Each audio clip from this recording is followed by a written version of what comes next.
Today on Fear and Greed, Rio Tinto's second report into the miners' culture shows things are getting both better and worse. Australia and the world's biggest packaging company, Amcor, offers $13 billion for a US-based competitor, and a street in Milan has beaten Fifth Avenue in New York and Bond Street in London to become the most expensive street in the world. Plus, Kevin Rudd speaks for the first time since the US election. Welcome to Fear and Greed, daily business news for people who make their own decisions. It is Thursday, the 21st of November, 2024. I'm Michael Thompson, and good morning, Sean Aylmer. Good morning, Michael. Sean, the main story this morning, Rio Tinto has released the second part of its investigation into workplace culture at the miner. And while there has been some improvement around racism and sexual harassment, there's also been a backlash against workplace diversity programs, against those programs. Yes, so there is both good and bad in this one. It's being overseen by Liz Broderick, the former Sex Discrimination Commissioner. It involved a survey of 11,600 staff, more than 1,300 interviews. I think there was 342 written submissions. What it shows is that bullying is still systemic at Rio. Racism and sexual harassment are common, but there are some indications of positive change. While half the respondents said things are better, there are more reported cases of harassment and racism. In fact, 8 employees say that experienced actual or attempted sexual assault or rape in the previous 12 months. That's up from 5. Females are much more likely to be bullied. People that work in certain areas, so females that operate equipment at iron ore mines, they're also more likely to be bullied. Where the surprise was, and this is what you referred to a moment ago, Michael, was a backlash against the company's efforts. Women are experiencing increasing retaliation in the form of gender bullying in response to Rio's efforts to promote gender diversity and inclusion. Some men feel they've been silenced, or as one person put it, guilty by chromosome. Some men now feel undervalued and overlooked, a kind of reverse discrimination. CEO of Rio, Jakob Stausholm, said the report showed mixed results. I think that's fair to say. Looking at all of this, Sean, it's really hard to know if things are getting better or not, or whether it's perhaps creating an environment where people feel more comfortable to come forward with issues. It's a little bit hard to figure out what to make of all of this. Yeah, I think that's right. The background to this: Western Australia held a parliamentary inquiry a couple of years ago. It revealed incidents of sexual assault and harassment in fly-in, fly-out operations run by Rio, BHP and Fortescue Metals Group. Prior to that, Rio Tinto had issues with the Yukon Gorge, where it exploded 60,000-year-old caves. So it has been working on its culture for some time. I think what came out yesterday shows just how hard cultural change is. The company itself came out yesterday and said it needs to better explain how it's trying to overhaul its culture so staff are treated fairly and feel safe. They can somehow work against that backlash about it. Good on Rio for commissioning and more importantly, releasing the report. But wow, there's a long way to go. Yeah, there certainly is. And look, I'll just mention, Sean, as well, that we actually spoke the other day to Liz Broderick. You had a conversation with Elizabeth Broderick, and we released that interview on Tuesday of this week. And so it was just before the release of this report. But there was a lot of discussion about many of these issues in terms of the importance of cultural change in large organisations. And it is well worth a listen. If you haven't heard this one yet, it really is a must listen. Yeah, absolutely. Now, Sean, moving on, the world's largest packaging group, Amcor, is on the verge of doing one of the biggest corporate deals ever by an Australian company, offering to buy out a US-listed company, Berry, for about $13 billion. If successful, the new group will have 400 packaging plants around the world, 75,000 staff and thousands of customers, mostly in consumer and healthcare packaging. It's an all-scrip bid, meaning Berry shareholders end up owning Amcor shares, and the group expects to extract a whopping $650 million in synergies. That's $650 million US dollars, so about $1 billion Aussie dollars in synergies. Amcor's primary listing nowadays is on the New York Stock Exchange. Its head office is in Zurich, but it began in the 1860s as a paper miller. on the banks of the Yarra River in Melbourne. It listed in New York when it spent $6.8 billion US buying a company called Bemis Co. back in 2019. If the deal's done, the new group will turn over about $37 billion, make about $6.6 billion in pre-tax profit. Amcor's about flexible packaging. Berry is about rigid containers. Both are big in the US. Amcor's bigger in Latin America and Asia. Berry's bigger in Eastern Europe.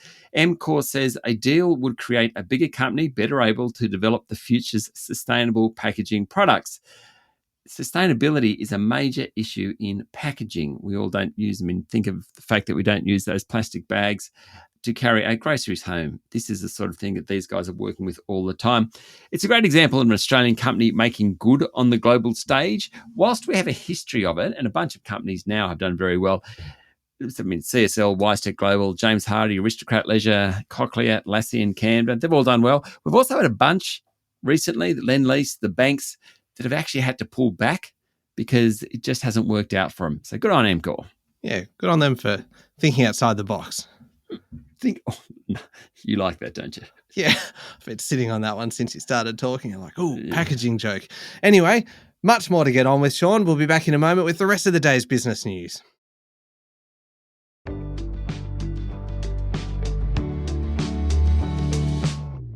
Sean, Federal Treasurer Jim Chalmers has flagged a healthier bottom line when the federal budget is updated next month, thanks to a higher tax take.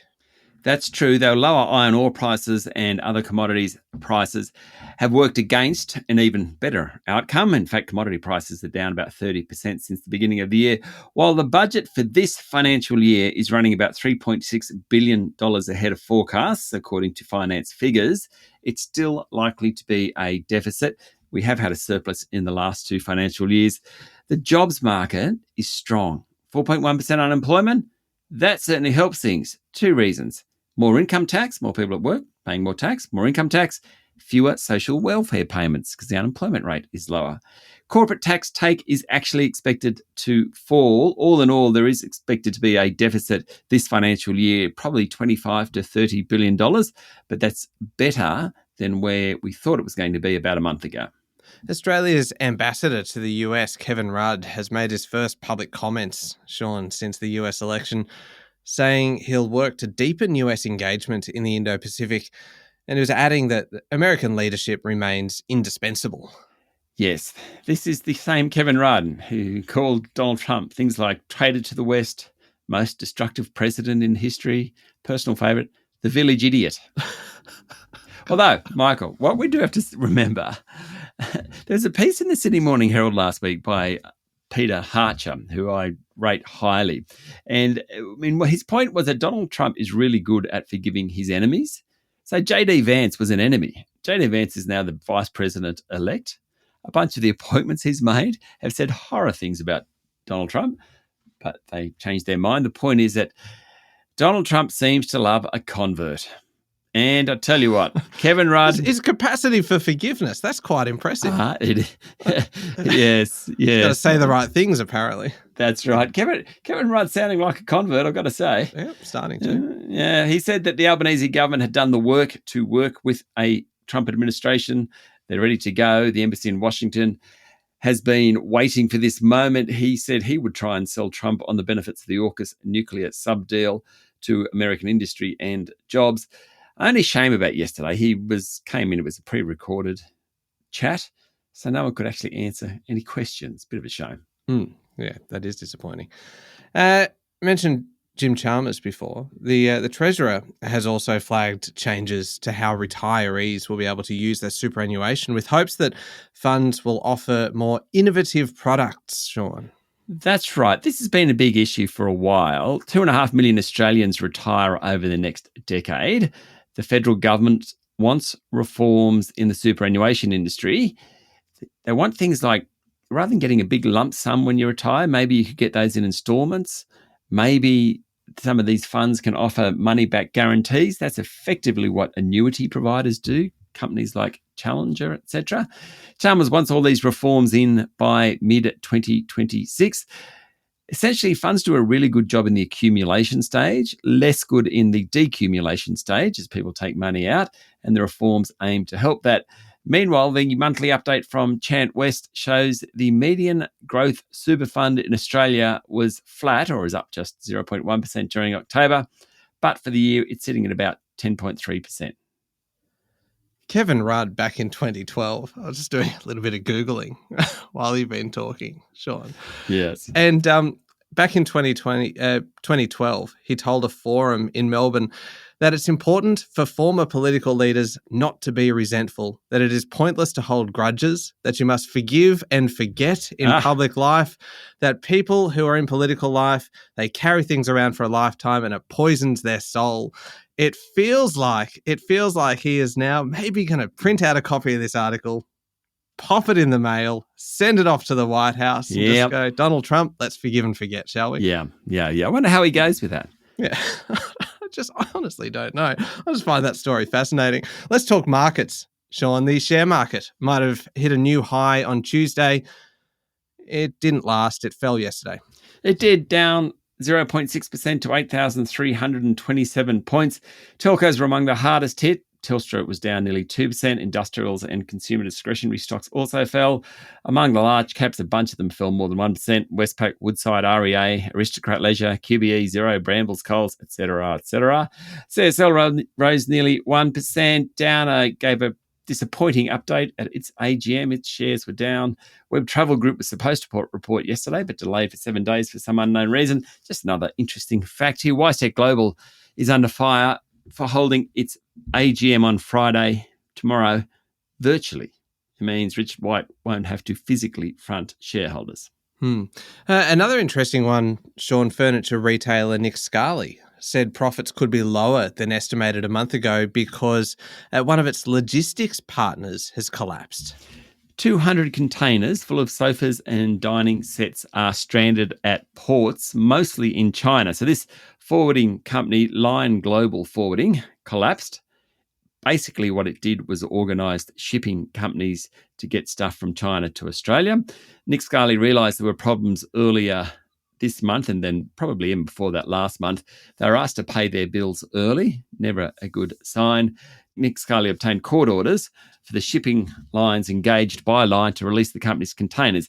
At least it got a bunch of those containers delivered, which is great. However, it's got a real problem now getting the rest. Its share price was down 2% yesterday. And one more before we get to international news. ASIC, Sean, is threatening superannuation fund executives with penalties if they don't fix their customer service failings. It's also telling boards that basically they are the ones that are responsible for improved governance. Yesterday, ASIC warned Cbus that it was still under investigation around governance after the super fund rubber-stamped 3 new CFMEU-linked directors to its board.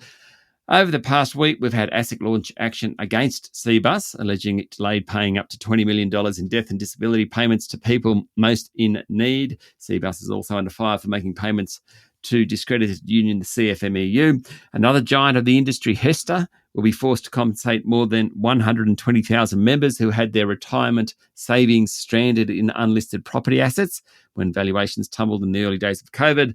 APRA, which is actually the superannuation watchdog, says Hester's processes were inadequate. We've discussed this for about a week now. Increasingly, the limelight, the torch, the fire, whatever it is turning to the super funds.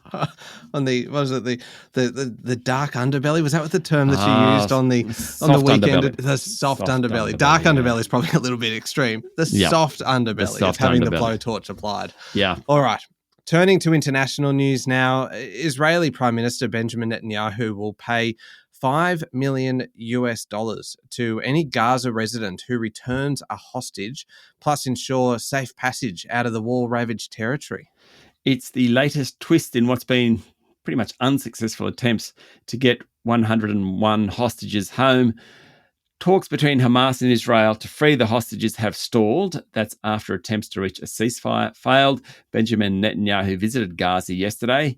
He said Hamas would not rule the Palestinian territory after the war ends.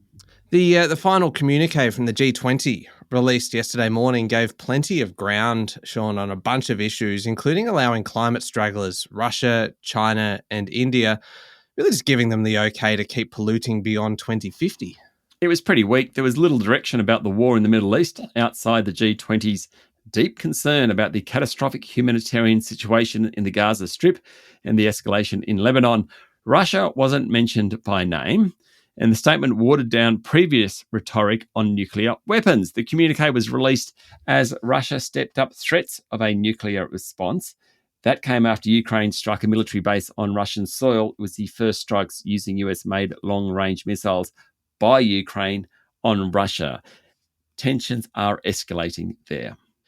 Just a quick look at international markets, Sean. What's going on? Most of the action's been in the US. The share price jumped 5% ahead of last night's trading update, worth about $3.61 trillion US, well ahead of Apple now, which is $3.45 trillion. Walmart jumped also after saying the holiday shopping season had started strongly. Bitcoin hit yet another high, this time above 94,000 US dollars a unit, and the Aussie dollar is trading at 65.3 US cents. Finally, Sean, we get to the story I've been waiting for. We mentioned it at the top of the show. The world has a new most expensive street. Feels like Monopoly, doesn't it? With Milan beating New York and London to take the title. Milan beating New York and London. What was the name of the street, Michael? Look, you know what, Sean? We have a little, but sometimes, and this is a bit of an insight into behind the scenes at Fear and Greed.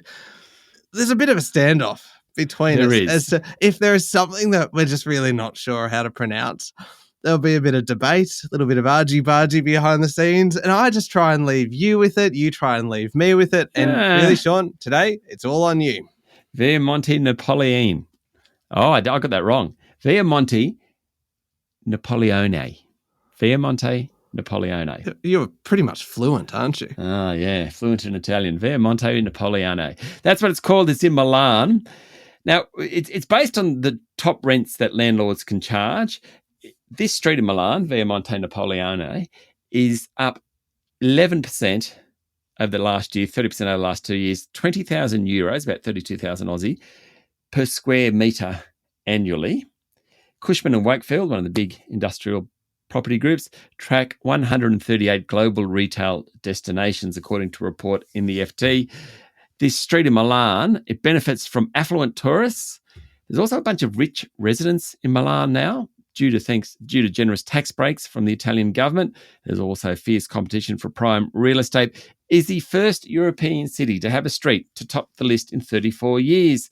In fact, April this year, Kering, which owns Gucci and Alexander McQueen, paid 1.3 billion euros just to acquire a building on this Via Monte Napoleone.